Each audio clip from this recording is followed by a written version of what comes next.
Hi, I'm Rachel. I'm Mike. We're Food Around Athens. We offer food tours around the authentic areas of Athens. Anyone know what that cheese is that we have? Sometimes we have a group of people and there's 4 different continents there, and it's just bringing them all together. And I really like that energy.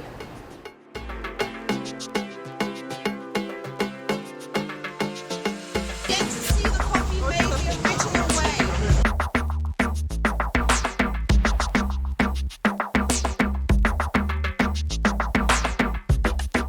Food, it's the common thing for everyone.